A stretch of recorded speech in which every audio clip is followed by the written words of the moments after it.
नमस्कार दोस्तों, स्वागत है आपका हमारे चैनल टेल्स बाय यशु पर। यहाँ पर आपको मिलेंगी रोचक और सस्पेंसफुल कहानियाँ। अगर आपको यहाँ पर हमारी कहानियाँ पसंद आती हैं तो कृपया करके आप हमारी वीडियोस को लाइक करें, इसको अपने दोस्तों को साथ शेयर करें और साथ के साथ अपना कमेंट करना ना भूलें। अगर आप इस चैनल पर नए हैं तो कृपया करके इसे सब्सक्राइब भी करें। आपका ज़्यादा समय न लेते हुए चलो आज की कहानी को शुरू करते हैं। पिछले एपिसोड में हमने सुना था कि यहाँ पर ओमकार के मम्मी और पापा दोनों ही राजलक्ष्मी से मिलने के लिए गुलेरिया हाउस आते हैं। यहाँ पर अनुपम गुलेरिया उन्हें झूठ बोलते हुए कहते हैं कि बेटा प्लीज हमें जल्द से जल्द बता दो, क्योंकि जिस इंसान का वो डीएनए था, जिस इंसान का वो डीएनए रिपोर्ट था वो एक ऐसा इंसान है जिसको ब्लड कैंसर है, इसलिए उन्हें ट्रीटमेंट की जल्द जरूरत है ताकि उसे पता चले कि ये दूसरा डीएनए जो है वो उसके बेटे का है या नहीं, ताकि वो उसका बेटा उसको बोन मैरो में हेल्प करके उसे बचा सके। अनुपम गुलेरिया सीधे सीधे ही ये झूठ बोल देते हैं, जिससे राजलक्ष्मी उनसे सुबह तक का टाइम मांगती है। और अब राजलक्ष्मी सोचती है कि क्या उन्हें अनिका को ये सब बता देना चाहिए या नहीं। अनिका ने राजलक्ष्मी को साफ साफ मना किया था कि जब तक वो कुछ भी निर्णय नहीं लेती, कुछ भी नहीं सोचते, तब तक उसे इस बारे में किसी को भी कुछ भी नहीं कहना है। इसलिए अब राजलक्ष्मी उस बात को याद करते हुए अब राजलक्ष्मी सोचती है कि ठीक है, वो पहले इस मैटर पे अनिका से बात करेगी और फिर वो कोई डिसीजन लेगी। राजलक्ष्मी अभी यही सोच रही थी कि तभी उसके दिमाग में फिर से एक ख्याल आया कि क्यों ना वो ओमकार के मम्मी पापा को सच बता ही दे। आखिर किसी की जिंदगी का सवाल है, क्योंकि राजलक्ष्मी को ओमकार के पापा पर अब तरस आ रहा था कि उसे इस सिचुएशन में उसे सब कुछ बता देना चाहिए, क्योंकि वो सच बताकर शायद किसी की जिंदगी को बचा सकती है। लेकिन फिर राजलक्ष्मी यही सोचती है कि उसे बस एक बार पहले इस टॉपिक के बारे में अनिका से बात कर लेनी चाहिए। यहाँ राजलक्ष्मी इसी संशय में थी कि उसे आखिर क्या करना चाहिए, इसलिए अब राजलक्ष्मी यही सब सोचते हुए अपने कमरे में चली जाती है। वो यहाँ पर आने के बाद भी बस यही सब सोच रही थी, तो वहीं दूसरी तरफ पेरिस में रोहित के पैलेस में अनिका एक गहरी नींद लेकर उठी ही थी, क्योंकि इतने लंबे ऑपरेशन के बाद अनिका सो गई थी। अब वो उठ चुकी है। अनिका को देखकर अब ऐसा लग रहा था कि उसकी इतने दिनों की थकान इस नींद के बाद एकदम से ही उतर गई थी। अनिका अब अपने रूम में अपनी नजरें दौड़ाकर देखती हैं कि आखिर रोहित कहाँ पर है। अनिका उठते ही रोहित को अपने चारों तरफ देखती है, लेकिन उसे कहीं पर भी रोहित वहां पर अपने कमरे में दिखाई नहीं देता। अनिका अब जल्दी से अपने बेड से उठकर अब अपने कबर्ड से कपड़े निकालती है और फिर वो पहले शावर लेने के बारे में सोचती है कि उसे पहले शावर ले लेना चाहिए, उसके बाद ही उसे मिस्टर मारवा को ढूंढना चाहिए। इसलिए अनिका अब शावर लेने के लिए चली जाती है। कुछ ही देर के बाद जब अनिका शावर लेकर वापिस से बाहर आती है तो वो मिरर के पास खड़ी होकर अब वो रेडी होने लगती है। पूरी तरह से तैयार होकर अनिका अपने रूम से बाहर जा ही रही थी कि तभी उसके फोन पर अब रिंग बजनी स्टार्ट हो जाती है। अनिका जैसे ही अब अपने फोन की तरफ देखती है तो उस पर रिया का नंबर फ्लैश हो रहा था।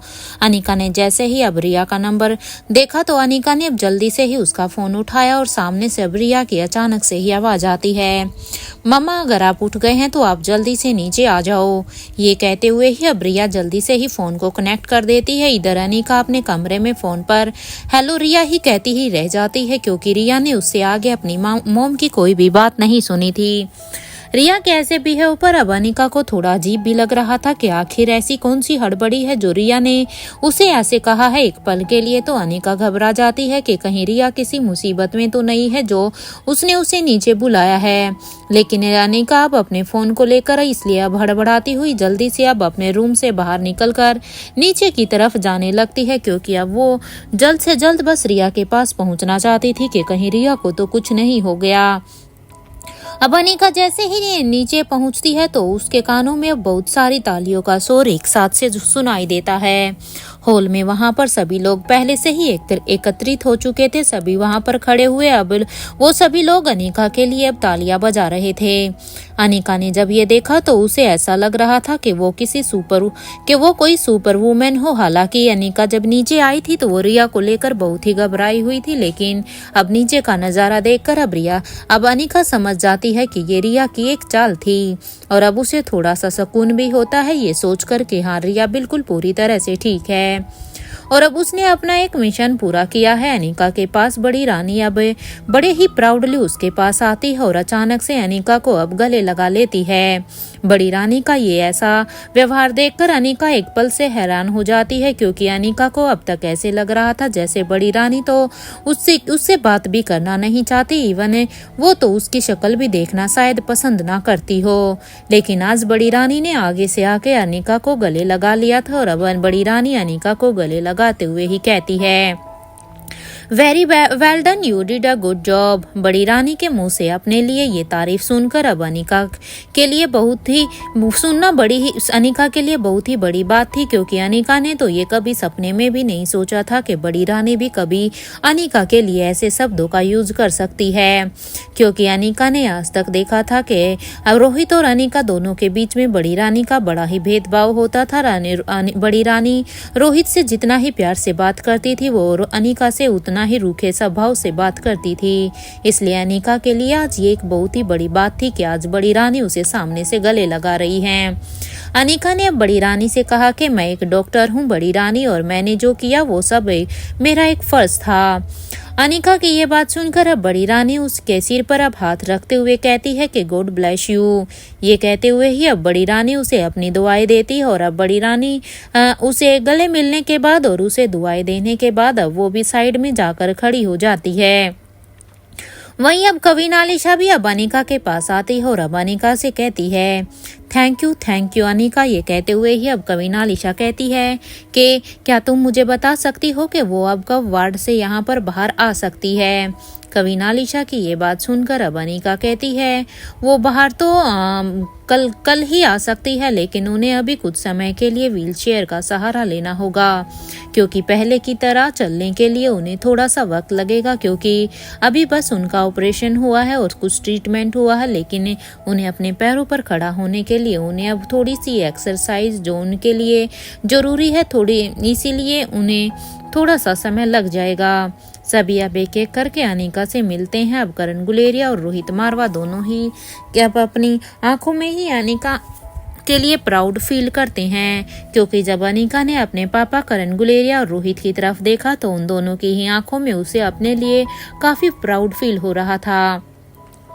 करण गुलेरिया अब सभी से ही कहते हैं कि मेरे ख्याल से अब हमें खाना खा लेना चाहिए, क्योंकि आज सच में ही बहुत बड़ा खुशी का दिन है। करण गुलेरिया की ये बात सुनकर अब अनिका भी कहती है, हाँ भूख तो पापा मुझे भी बहुत ही लगी है। आज करण गुलेरिया अनिका और रोहित के साथ ही बैठकर खाना खा रहे थे, तो वहीं दूसरी तरफ सभी एक दूसरे के साथ बैठकर अपना मील एंजॉय कर रहे थे।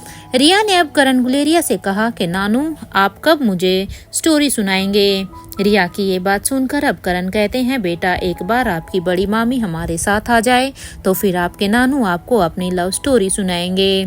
क्योंकि रिया भी बस इसी दिन का ही इंतजार कर रही थी कि कब उनकी बड़ी मामी ठीक होएगी और उनके ठीक होने के बाद ही वो अपने नानू से उनकी लव स्टोरी सुन पाएंगे, क्योंकि ये लव स्टोरी का आइडिया अनिका ने खुद ही रिया के दिमाग में डाला था। अपने नानू की ये बात सुनकर अब रिया खुशी से ही अब सबको कहने लग जाती है कि ये मुझे मेरे नानू की लव स्टोरी सुनने को मिलेगी और वो जल्द ही मुझे मेरी नानी के बारे में बताएंगे। और अब वो सबसे ही कहती है कि हम सब कल रात टेरेस पर मिलेंगे और नानू की स्टोरी हम वहीं टेरेस पर ही सुनेंगे। ये कहते हुए ही अब रिया काफी खुश होती है और एंजॉय करती है और अब वो कहती है कि आप सभी मेरे हैंडसम नानू और मेरी ब्यूटीफुल नानी की लव स्टोरी सुनने के लिए जरूर आना, क्योंकि मुझे तो बड़ा ही मजा आने वाला है, आप लोग भी देख लेना। रिया की इतनी ड्रामेटिक बातें सुनकर तो वहां पर बैठे हुए अभी सभी लोग हंसने लग जाते हैं। सभी के ही चेहरे पर एक स्माइल आ जाती है, क्योंकि जितनी एक्साइटेड यहाँ पर रिया हो रही थी अपने नाना और अपनी नानी की लव स्टोरी को जानने के लिए, उतना तो शायद वहाँ पे और कोई भी नहीं लग रहा था। थोड़ी ही देर तक अपना मील फिनिश करने के बाद अब अनिका रोहित से कहती है कि बच्चों के रूम में चलें। अनिका की बात का जवाब देते हुए अब रोहित भी कहता है, हाँ बस थोड़ी देर बाद चलते हैं। रोहित की ये बात सुनकर अब अनिका हैरान जरूर होती है कि आखिर रोहित थोड़ी देर के बाद क्यों कह रहा है, लेकिन अब वो कुछ कहती नहीं। और फिर सभी लोग अब अपना मील पूरा फिनिश करने के बाद अब अपने अपने रूम में चले जाते हैं। इधर प्रिंसेस लतिका आकाश से कहती है, आप हमें इंडिया की स्टोरी सुनाइए ना अंकल।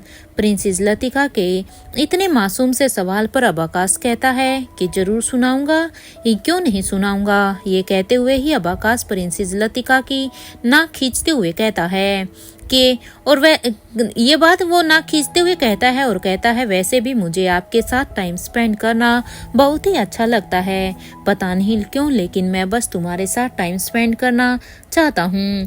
आकाश की ये बात सुनकर अब रिया कहती है मामू क्या आपको मेरे साथ अच्छा नहीं लगता जो आप बस मेरी फ्रेंड के साथ ही टाइम स्पेंड करना चाहते हैं। रिया ने ये सब बात एक जेलिसी में कह दिए थे क्योंकि रिया को भी अच्छा नहीं लगा कि उसके मामू बस प्रिंसेस लतिका के साथ टाइम स्पेंड करना चाहते हैं। रिया की ये बात सुनकर अब आकाश के चेहरे पर भी एक स्माइल आ जाती है और अब आकाश रिया की बात को अच्छे से समझ रहा था। अब वो रिया से कहता है ऐसा कभी हो सकता है कि मुझे आपके साथ अच्छा ना लगे, मुझे आपके साथ भी बहुत ही अच्छा लगता है और मुझे प्रिंसेस लतिका के साथ भी बात करते हुए बहुत ही अच्छा लगता है। अब तक आकाश रिया और प्रिंसेस लतिका दोनों ने ही अब आकाश का हाथ पकड़ लिया था और अब वो दोनों साथ में ही पूछने लगी कि अब बताइए आपको किसके साथ ज्यादा अच्छा लगता है, क्योंकि अब दोनों ही फ्रेंड को कुछ पल के लिए अब एक दूसरे से जेलेसी हो रही थी क्योंकि आकाश गुलेरिया ने काफी ही कॉमन सवाल का आकाश गुलेरिया ने काफी ही कॉमन आंसर दिया था, इसलिए अब वो दोनों ही एक साथ अब आकाश के दोनों ही हाथों को खींचती हैं। अब आकाश को यहाँ पर डिसीजन लेना था कि आखिर वो किसको क्या बोले।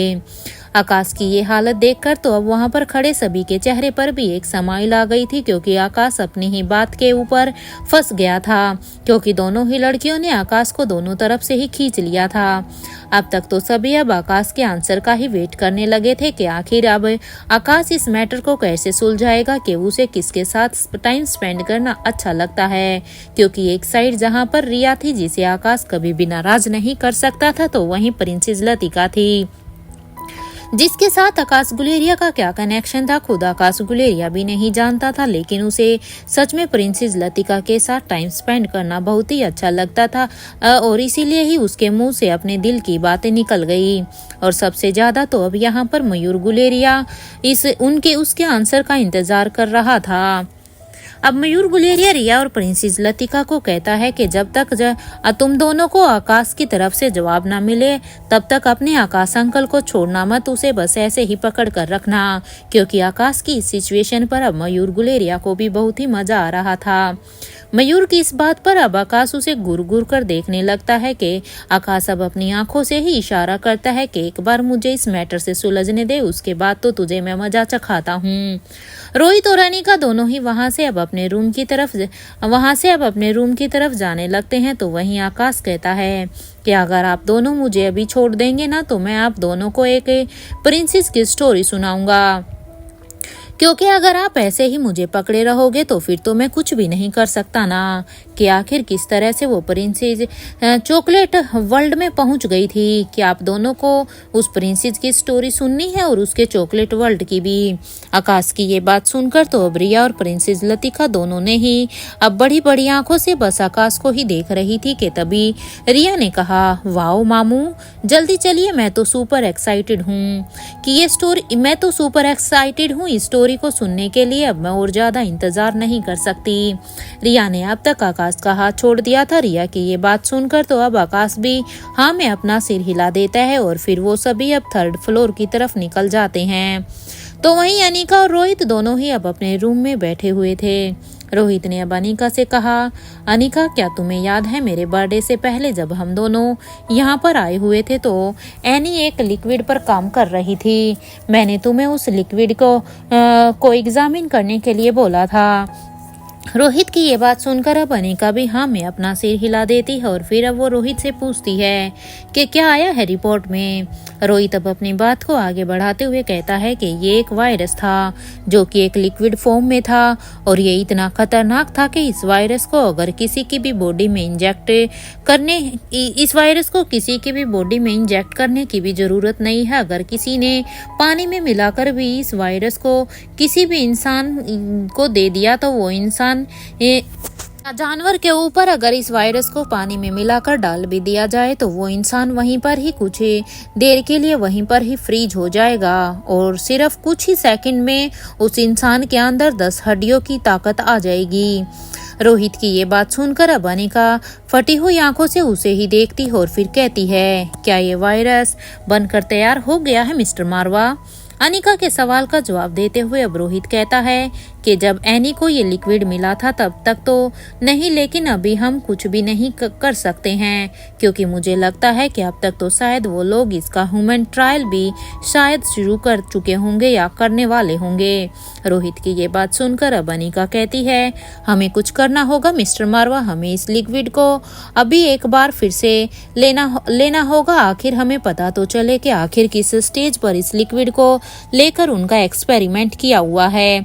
अनिका की इस बात का जवाब देते हुए अब रोहित कहता है, मैंने इस बारे में स्वाति माँ से भी बात की थी, उनका भी यही कहना है कि हमें इस लिक्विड को एक बार फिर से चेक करना होगा ताकि हमें इसके बारे में पता चले कि ये को अपनी कौन सी स्टेज तक पहुंच चुका है। उसके लिए हमें कॉलेज में जाना होगा। रोहित की ये बात सुनकर अब अनिका भी कहती है कि मुझे नहीं लगता कि इस लिक्विड के लिए हमें किसी इंसान की लाइफ को रिस्क में डालने की जरूरत है। अनिका की ये बात सुनकर अब रोहित कहता है कि क्या तुमने कुछ सोचा है इसके बारे में? अनिका कहती है कि क्या कॉलेज में कोई नया प्रोफेसर आया हुआ है क्या जिसका नाम आरजी है? अनिका अब अपने सवालों को रोहित से पूछती है। अनिका की बात का जवाब देते हुए अब रोहित कहता है कि हाँ, इस नाम का तो कोई भी नहीं आया है। एक्चुअली जब एनी ने हमें ये बताया था कि उनके किसी बॉस का नाम राजीव आरजी है तो मैंने कॉलेज की पूरी ही लिस्ट चेक कर ली थी क्योंकि एनी ने मुझे इसके बारे में पहले ही बता दिया था, तब मैं यहाँ पर आया था। कोई भी इस नाम का नहीं है, लेकिन हाँ, कोई राकेश दीक्षित है जो उस पुराने एचओडी की पोस्ट पर आया हुआ है। अनिका और रोहित अब एक दूसरे से बात ही कर रहे थे कि तभी अनिका को कुछ याद आया। अनिका अब जल्दी से अपने बेड से उठकर अब अपने ड्रॉर के पास जाकर उसे खोलकर कुछ ढूंढने लगती है। यहाँ रोहित अब अनिका को ऐसे कुछ ढूंढते हुए ही देख रहा था और वो मन में ही सोचता है कि आखिर अनिका क्या ढूंढ रही है। अब रोहित अनिका से पूछता है, क्या हुआ है, तुम कुछ ढूंढ रही हो क्या?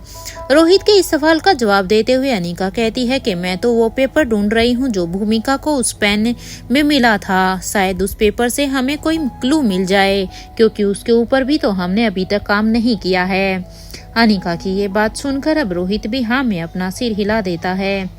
अब तक अनिका को भी वो पेपर उस ड्रॉर में मिल जाता है जो वो ढूंढ रही थी और फिर वो उस पेपर को अपने हाथ में रखकर अब अनिका अपनी बालकनी में जाकर खड़ी हो जाती है और अब वो अपने सामने एक पेड़ पर बैठे हुए पंछी को ही बड़े ही गौर से देख रही थी। वो शायद अपने आंखों के इशारे से उस पंछी से बात कर रही थी।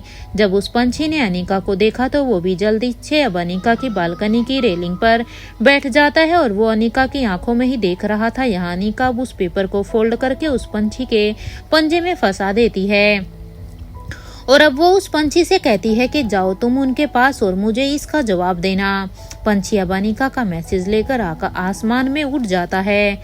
वहां दूसरी तरफ अपनी गुफा में बैठकर अब स्वाति भी इसी सोच में थी कि जिस इंसान पर कभी मुझे भी शक नहीं हुआ था, आखिर रोहित को उन पर शक कैसे हुआ और रोहित ने उन्हें कैसे किडनैप किया। क्योंकि स्वाति मल्होत्रा भी अपनी गुफा में यही सोच रही थी कि जिन लोगों को रोहित मारवा ने किडनैप किया है उनके बारे में तो कभी स्वाति मल्होत्रा को भी शक नहीं हुआ था, तो आखिर रोहित ने किस बेस पे उनके ऊपर शक किया और उन्हें किडनैप भी कर लिया। स्वाति मल्होत्रा अपने मन में ही सोचती है कि क्या मुझे एक बार उनसे मिलना चाहिए और क्या किंग जानते हैं कि रोहित ने उन्हें किडनैप किया हुआ है, वो भी 6 साल पहले। 6 साल से क्या किंग जानते हैं उनका सच? स्वाति मल्होत्रा अभी अपने इन्हीं ख्यालों में ही थी कि तभी स्वाति मल्होत्रा कहती है, मुझे एक बार तो उनसे मिलने जाना ही चाहिए। ये सोचते हुए ही अब स्वाति अपनी गुफा से बाहर आ जाती है और अब वो अपने गरुड़ को देखकर उसे कहती है कि उनके पास जाओ और उनसे पूछो कि क्या वो जानते हैं कि आखिर रोहित ने किसे किडनैप किया है। स्वाति की ये बात सुनकर अब गरुड़ भी अपनी उड़ान भरने लगता है। स्वाति अब अपनी गुफा में जाने ही वाली थी कि तभी एक पंछी स्वाति के सामने आ गया। जब स्वाति ने उस पंछी की आंखों में देखा तो उसे अनिका का मैसेज मिल गया था कि वो उसके लिए कोई मैसेज लेकर आया है। स्वाति ने अब उस पंछी के पंजे में फंसे हुए उस पेपर को निकाला और फिर वो उस पंछी को कहती है, तुम यहाँ रुको और पानी पी लो और जो खाना है वो भी खा लो, मैं बस थोड़ी ही देर में यहाँ पर आती हूँ वापिस। स्वाति मल्होत्रा की इस बात पर वो पंछी भी अपनी पलकों को झपका देता है और यहाँ स्वाति मल्होत्रा अब अपनी गुफा के अंदर चली जाती है। अपनी गुफा में जाने के बाद अब स्वाति मल्होत्रा उस पेपर को अनफोल्ड करके बड़े ही ध्यान से अब उस पेपर को देखने लगती है। पहले तो स्वाति ने फायर लाइट में उन पेपर को देखने की कोशिश की कि शायद उससे कुछ पता चल जाए, लेकिन स्वाति को उसमें इससे कुछ भी दिखाई नहीं दिया।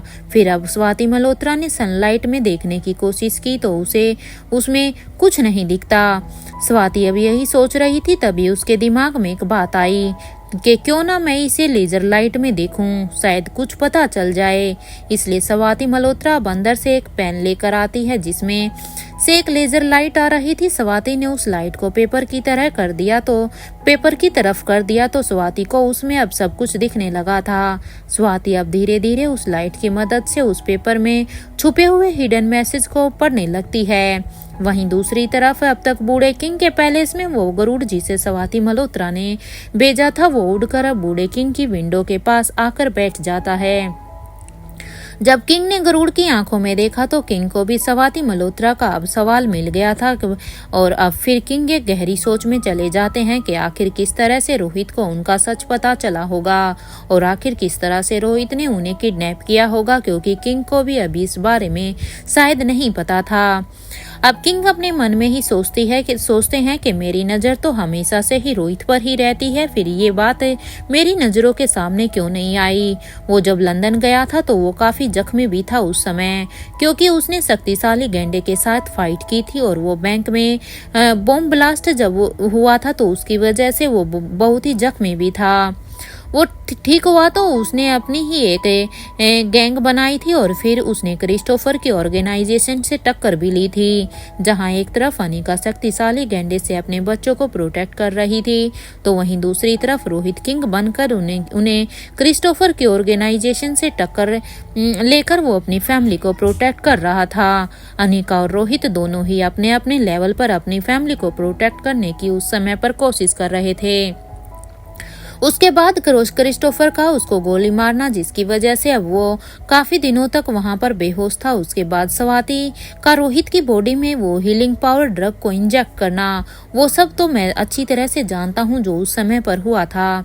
उसके बाद तो अनिका और रोहित दोनों मिलकर ही फिर क्रिस्टोफर से फाइट करने में लग गए थे, जब अनिका भी वहां पर लंदन में आ गई थी। आखिर इन सभी बातों के बीच रोहित ने कब उन्हें किडनैप कर लिया होगा, मुझे इसके बारे में कुछ भी पता क्यों नहीं है। अगर रोहित को उनके ऊपर शक भी होगा तो क्या उन्हें कभी भी अनिका से इस बात को शेयर नहीं किया होगा क्या? ये तो मैं मान ही नहीं सकता कि रोहित ने ऐसा कुछ किया है, और अगर किया है तो क्या सच में उसने अनिका को कुछ भी नहीं बताया? आखिर कब मेरी नजर रोहित पर से हटी होगी जो रोहित ने मुझे बिना जाने ये सब कर दिया। किंग अभी यही सोच रहे थे कि तभी उनके दिमाग में एक बात याद आती है कि कहीं ऐसा तो नहीं है कि इस लड़के ने कुछ वक्त के लिए उस राहुल जो उसका हमशक्ल है उसको रोहित बनाया होगा, ताकि मेरी नज़र फिर राहुल पर होगी और इसने ये सब कर दिया होगा और इसी के चक्कर में ही उसने अपने काम को अंजाम दिया होगा। किंग अपने इन्हीं ख्यालों में ही थे कि आखिर रोहित को कैसे सच का पता चला होगा, क्योंकि उनका सच तो खुद मैं भी नहीं जानता था। हाँ, ये बात और है कि मुझे उन पर शक जरूर था, लेकिन मुझे नहीं पता था कि वो भी इस ग्रुप का हिस्सा हो सकती हैं। यहाँ किंग अपने ख्यालों में ही थे तो वहीं दूसरी तरफ राजीव के पैलेस में अपने रूम में बैठी हुई शीला अभी कुछ सोच ही रही थी कि अब चाहे जो भी हो जाए राजीव इस ग्रुप को छोड़कर और हमारी उस दुनिया को छोड़कर कभी भी नहीं जा पाएगा, और वैसे भी अब बस अंजलि ही है जिसकी वजह से राजीव गुलेरिया इस ग्रुप को छोड़ सकता है। लेकिन अंजलि के दिए हुए धोखे की वजह से जहाँ तक मुझे लगता है वो उसकी बात भी नहीं सुनना चाहेगा, क्योंकि हमने उसके अंदर इतना जहर जो भर दिया है। और वैसे भी राजीव के कोई बच्चे तो हैं ही नहीं जिनकी वजह से राजीव कभी इमोशनल होकर यहाँ से चला जाएगा। और वैसे भी अगर राजीव के बच्चे भी होते तो या तो मैं उन्हें जान से मार देती या फिर वो उनके बच्चों को ह्यूमन एक्सपेरिमेंट का हिस्सा बना देते। कितना अच्छा प्लान किया था उन्होंने। उस प्लान में रोहित और अनिका भी हमारे कैद में आ गए थे और वैसे भी उस वक्त तो वो दोनों ही 3 साल के ही थे और मैं उन दोनों के ही साथ उनके बच्चों को भी पावर ड्रग देना चाहती थी जो उनके साथ थे। लेकिन पता नहीं वो कौन लोग थे जिन्होंने सिर्फ रोहित और अनिका को ही नहीं बल्कि उन बच्चों को भी बचा ही लिया था। मुझे तो आज तक ये समझ में नहीं आया कि आखिर उस किंग और स्वाति के मरने के बाद भी उन बच्चों को किसने बचाया होगा, क्योंकि उस समय हमने कितनी ही स्टिक प्लानिंग की थी कि जब अनिका और रोहित दोनों ही छोटे थे तो तब हमने उन्हें कैद भी कर लिया था और उनके साथ साथ बहुत सारे बच्चों को भी। लेकिन पता नहीं ऐन वक्त पर वो फरिश्ता उनके लिए कौन बनकर आया जो उन्होंने उन्हें बचा लिया।